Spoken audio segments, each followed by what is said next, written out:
নমস্কার বন্ধুরা, কেমন আছো সবাই? আশা করছি তোমরা সবাই ভালো আছো, আমরাও ভালো আছি। রমা মুম্বাই ব্লগে তোমাদের সবাইকে স্বাগত। চলে আসলাম আর একটা নতুন ভিডিও নিয়ে। দেখো, সকাল এখন 6:30। বাইরেটা কিন্তু বেশ ভালো অন্ধকার, এখনও আকাশের চাঁদটাও দেখা যাচ্ছে। কি ভালো লাগছে দেখতে না?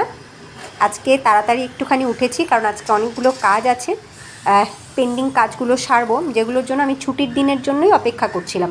তো আজকে রবিবার, ছুটির দিন। ঘুম থেকে উঠলাম, এখনও বাবাই ওঠেনি, ও উঠবে, এক্ষুনি উঠবে। ওর আগামীকাল অঙ্ক পরীক্ষা রয়েছে, ওর তো পরীক্ষা চলছে, গত বুধবার থেকে শুরু হয়েছে। তো এখন দুটো পরীক্ষা বাকি আছে, ওই দুটো হয়ে গেলে ও বাঁচে, আমিও বাঁচি। আমাদের না ঘুম থেকে উঠে আগে বাইরে, মেইন দরজার বাইরে এই জল দেওয়ার নিয়ম আছে। তোমাদের আছে এই নিয়মটা? বললাম না, পেন্ডিং কাজ রয়েছে কিছু, সেগুলোকে করতে হবে। তো পেন্ডিং কাজের জন্য আজকে রবিবার দিনটাকেই বেছে নিলাম। অন্যদিন তো হয় না, অন্যদিন ছেলে স্কুল থাকে, ওর স্কুলের তাড়া থাকে, ওর রান্নাবান্না, ওকে স্কুলে বাসে তুলে দেওয়া টাইম মতন, তো ওই করতে গিয়ে আর এইগুলো করা হয় না। আর এইগুলো দেখো সকালবেলাতেই কিন্তু করার কাজ, তাই না? গাছপালাগুলোর যত্ন নেওয়া। তো যাই হোক, এই বাস্কেটটা তো লাগানো হয়ে গেছিলো, কিন্তু গাছগুলোকে তোলা হচ্ছিল না বাস্কেটে, ঠিকভাবে রাখা হচ্ছিল না বাস্কেটে। তো আজকে রাখলাম। এই দেখো শেডটা, এই যে এরকমভাবে সুন্দর শেড করা হয়েছে। এবার বৃষ্টির জলটা আমার ব্যালকনিতে খুব বেশি আসবে না, আর যেটুকু আসবে তা কিন্তু আমার গাছগুলোতেই পড়বে, কারণ গাছগুলো ব্যালকনির বাইরের দিকে বাস্কেটে রাখা হয়েছে। সব বাসি কাজগুলোকে সেরে ফ্রেশ হয়ে কিচেনে চলে এসেছি। প্রথমে বানিয়ে নিলাম একটু লাল গরম জল, মানে ওই লিকার চা, চিনি দুধ ছাড়া। বাবাইকে দেবো দুটো পার্লেজি বিস্কিট দিয়ে, আমি একটা সুগার ফ্রি বিস্কিট দিয়ে খাবো। চা খেতে খেতে এদিকে কিন্তু রান্নাও আমার বসানো হয়ে গেছে। তো আজকে বানাচ্ছি একটু চানা মশলা।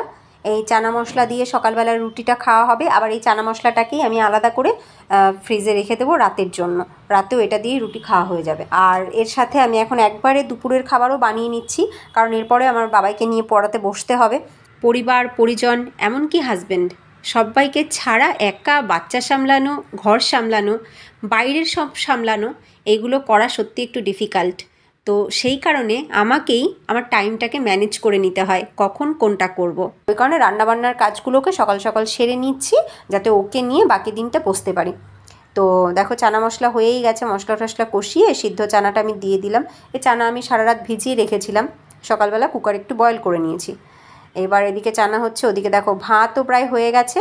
আর ভাতের মধ্যে আমি কিন্তু ওই বাটিতে করে ডাল সিদ্ধ বসিয়ে দিয়েছিলাম, মানে ঢাকনাওয়ালা কৌটো বলতে পারো, ওতে করে আমি ডাল সিদ্ধ বসিয়ে দিয়েছিলাম। আমার ডাল সিদ্ধ হয়ে গেছে, কৌটোটাকে তুলে নিচ্ছি। এইভাবে করাতে আমার বর কিন্তু খুব খুশি হয়, এখন বলে, বা বেশ ভালো, তুমি সময়ও বাঁচাচ্ছ, আবার গ্যাসটাও বাঁচাচ্ছ, মানে আমার পয়সা বাঁচাচ্ছ। ভাতও হয়ে গেছে, নামিয়ে নিলাম। এইবার এদিকে আমার চানা মশলাও রেডি। নামানোর আগে একটু রেডিমেড চানা মশলা, সে মশলা একটু ছড়িয়ে দিলাম। এইবার একটু নাড়া দিয়ে এটাকে ঢেকে রেখে দেবো, একদম লো ফ্লেমে 2 মিনিটের জন্য ঢেকে রেখে দেবো, তাহলে কিন্তু চানা মশলা একদম রেডি। গন্ধটা কিন্তু দারুণ বেরোচ্ছে। এদেরকে ভাতের হাঁড়ি নামিয়ে আমি তাওয়া বসিয়ে দিয়েছিলাম, তাওয়া গরম হয়ে গেছে। দেখো কতটুকু তেল দিয়েছি, একদমই সামান্য তেল দিয়ে এবার এতে আমি করে নেব ডিম অমলেট। আজকে ডিম অমলেট করব, ডাল আর তার সাথেই চানা মশলা। চানা মশলা সকাল এবং রাতের জন্য, ডিম অমলেট আর ডাল দুপুরের জন্য। তো ডিম অমলেট করে নিলাম। দেখো একদম সামান্য তেলে, তোমরা দেখতেই পেলে কতটুকু তেল দিলাম। ডিম অমলেট করতে কিন্তু বেশি তেলের দরকার পড়ে না, কোনো কিছুতেই অতিরিক্ত তেল আমাদের শরীরের জন্য কিন্তু ভালো না। আর ডিম অমলেটে সামান্য 1 ফোঁটা তেল দিলেই ডিম অমলেট হয়ে যায়, তাতে অতিরিক্ত তেল কেন দেব? তাতে ডিমের পুষ্টিগুণটা নষ্ট হবে এবং সেই অমলেটটা আমাদের শরীরে উপকারের জায়গায় অপকারটাই বেশি করবে। তো দেখো সামান্য তেলে আবার আরেকটা ডিম অমলেট করে নিচ্ছি। আর এদিকে আমার চানা মশলা একদম রেডি, লো ফ্লেমে রেখে দিয়েছিলাম ঢেকে। দেখো থিকনেসটা যেমন চাইছি তেমন, আর কালারটাও দারুণ এসছে, দারুণ গন্ধ বেরোচ্ছে। এবার এটা নামিয়ে নেব। ওদিকে অমলেটটাকে আগে একটু উল্টে দিন, ওটা পুড়ে যেতে পারে, যদিও আমি লো ফ্লেমেই করছি। চানা মশলা নামিয়ে নিলাম। দেখো একদমই সামান্য তেল আর অতিরিক্ত মশলা ছাড়া দারুণ টেস্টি চানা মশলা রেডি। এদিকে অমলেট রেডি হয়ে গেছে, নামিয়ে নিলাম। এইবার আমি ডালটা রেডি করে নেব। আজকে ডালে দেবার মতন কোনো সবজি ঘরে নেই, আর আমি প্লেন ডাল মানে খুবই কম বানাই না বললেই চলে, কিছু না কিছু দেই ডালে আমি। তো আজকে ডালে দেবার মতন সবজি নেই বলে ভাবলাম টক ডালই বানাবো। তো যে কারণে তেলটা গরম করে একটু সর্ষে আর তেজপাতা ফোড়ন দিয়েছি, শুকনো লঙ্কা দিয়েছি। এইবার এই সিদ্ধ করা মুসুর ডালটা দিয়ে দিলাম। দেখো কৌটোতে সিদ্ধ করেছি, কী সুন্দর সিদ্ধ হয়েছে। ভাতের মধ্যে দিয়ে দিয়েছিলাম, ভাতও হয়ে গেছে, ডাল সিদ্ধ হয়ে গেছে, 2 in 1 কাজ হয়ে গেছে। তো ডাল সিদ্ধটাকে একটু ঘেটে নিচ্ছি আমি হাতা দিয়ে। এইবার দিয়ে দিলাম আমফুলসি। হ্যাঁ, টক ডাল বানানোর জন্য এই আমফুলসি সারা বছর ঘরে রাখা থাকে, মানে কাঁচা আম কেটে শুকিয়ে রেখে দেওয়া। এটা আমার মাই দিয়ে দিয়েছিল আমাকে, মাই বানায়, আমি খুব কম বানাই আসলে। তো এবার সেই ফলসি দিয়েই ডাল বানিয়ে নিচ্ছি, কারণ ডালে কিছু না দিলে আমার ভালোই লাগে না। কিছু না দেওয়ার থেকে আমফলসি দিয়ে টক ডাল করে নেওয়াও ভালো। আর টক ডাল আমিও খুব ভালো খাই, আমার ছেলেও খুব ভালো খায়। আর এখানে তো খুব বেশি শীত নেই, খুব বেশি কি এখানে শীতই নেই মুম্বাইতে, তো যে কারণে টক ডালটা আমাদের খেতে খারাপ লাগবে না। এই দেখো আমার ছেলের এই হচ্ছে গিয়ে একটা মানে কি বলবো, খুব দুষ্টু বুদ্ধি। আমার মনে হয় সব বাচ্চাদেরই আছে এটা, পড়তে বসলে বারবার করে উঠতেই হবে, একটু জল খাবো, একটু টয়লেটে যাব, এই আসলো জল খাওয়ার নাম করে, যাই হোক একটুখানি হামি ঠামি দিয়ে দিলাম, এতে ওর ভালোও লাগবে, তাড়াতাড়ি করে ও অঙ্ক করতে শুরু করবে। ও ওদিকে অঙ্ক করছে, আমি করতে দিয়ে এসছি, এগুলো কর, আর আমি এদিকে রুটিটা বানিয়ে নিই। রুটিটা বানানো হয়ে গেলে বাসন কটা ধুয়ে নিলে আমার সমস্ত কাজ আজকের মতন কমপ্লিট। আমি পুরোপুরি ওকে নিয়েই বসবো। একটা ওভেনে ডাল হচ্ছে, আর একটা ওভেনে আমি রুটি বানিয়ে নিচ্ছি।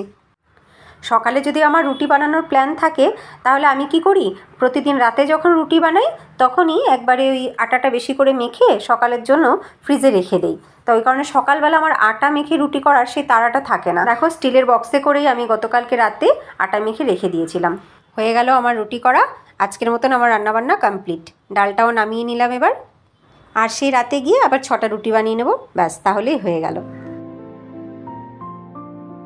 আমি বলি না মুম্বাইয়ে শীত নেই, কিন্তু সকালবেলাটা একটু ঠান্ডা হাওয়া থাকে, মোটামুটি 9টা পর্যন্ত একটা খুব ঠান্ডা হাওয়া বয়। তো আমার মতন যারা শীতকাতুরে মানুষ তাদের ওই হাওয়াটুকুতেও অনেক ঠান্ডা।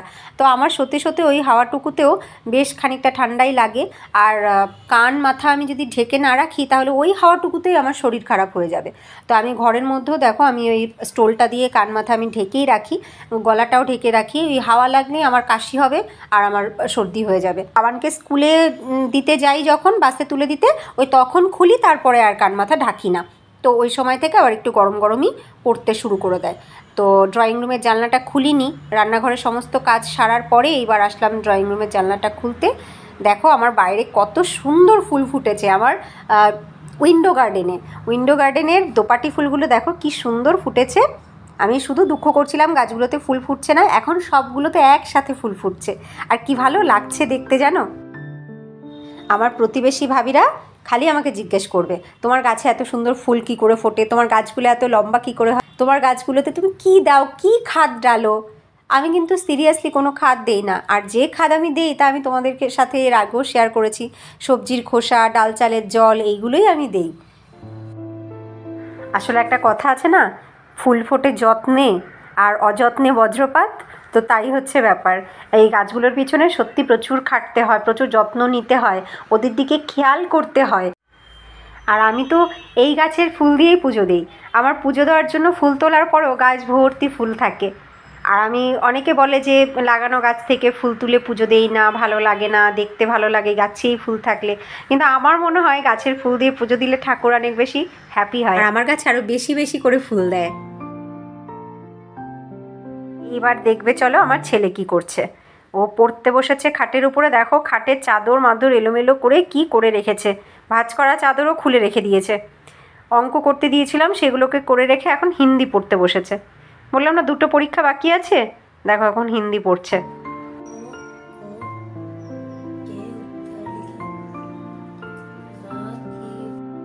এই দেখো আবার গেছে টয়লেটে।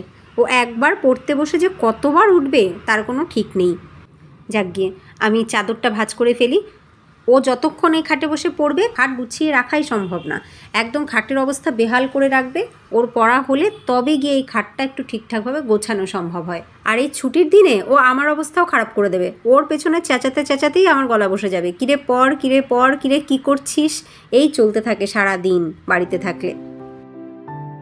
এইখানে তো শীত নেই, তাই খাটের মধ্যে লেপ কম্বল এর ভিড়ও নেই। তবে আমি এই যে হলুদ রঙের দেখলে কাঁথা, এই কাঁথাটা আমি গায়ে দিই। কাঁথাটা খুব বেশি মোটা না, হালকা পাতলা একটা কাঁথা। আর ছেলে ওই চাদরটা কখনো গায়ে দেয়, কখনো দেয় না, এই করে। কাঁথাটা আমার লাগে, আমি রাত্রে কাঁথাটা গায়ে দিই। ছেলে আবার ফ্যান চালিয়ে রাখে, তো ফ্যানটা না চালালে আমি কিন্তু বেশ আরামে থাকি। আর ওর ফ্যান চালাতেই হবে, যে কারণে আমাকে কাঁথাটা গায়ে দিতে হয়। এইবার ওকে নিয়ে বসলাম, উঠবো সেই লাঞ্চের সময়। তার আগে পর্যন্ত এবার একটানা পড়াবো। সমস্ত কাজকর্ম সেরে একবারে না বসলে বারবার করে যদি উঠি তাহলে ওরও কনসেন্ট্রেশন ব্রেক হয়। আর আমার মনে হয় সব বাচ্চারাই একটুখানি ফাঁক খুঁজতে থাকে, কখন ওঠা যায়, কখন একটু দুষ্টুমি করা যায়, কখন পড়াটা একটু বন্ধ করা যায়। আমার ছেলেকে তো আমি দেখি, আমি জানি সব বাচ্চারাই এরকমটাই করে। সামনে একভাবে বসে না থাকলে কোনো বাচ্চাই সিরিয়াসলি পড়ে না। जगदीश चंद्र बसु के पिता क्या काम करते थे?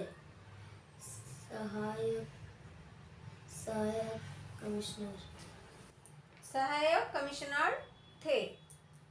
पेड़ पौधे के बारे में जानने के लिए क्या करते थे? पेड़ पौधे उगाते थे। একা হাতে সংসারের সমস্ত কাজ কমপ্লিট করা, বাচ্চাকে দেখা, ঘরের কাজ প্লাস বাইরের সমস্ত কাজগুলোকেও দেখা, যেখানে আত্মীয় পরিজন কেউ নেই কাছে, হাজব্যান্ড নেই কাছে, সত্যি এটা খুব টাফ হয়ে দাঁড়ায়। ছেলের দায়িত্ব আমার, এই সংসারের দায়িত্ব আমার, সবটা সামলাতেই হবে, নিজেকেও ঠিক থাকতে হবে, সেই চেষ্টাই করে চলেছি প্রতিনিয়ত। যাই হোক, আজকের ভিডিওটা আমি এখানেই এন্ড করি। ছেলেকে এবার একটু মন দিয়ে পড়াই। তোমাদের ভিডিওটা কেমন লাগলো তোমরা অবশ্যই জানিও। যদি ভালো লাগে লাইক করো, আর নতুন বন্ধুরা তোমাদের ভালো লাগলে লাইক করে সাবস্ক্রাইব করে আমাদের সাথে থেকো, আমাদের পরিবারের সদস্য হয়ে থেকো। আবার দেখা হবে নেক্সট ভিডিওতে। তোমরা সবাই ভালো থেকো, সুস্থ থেকো, টাটা।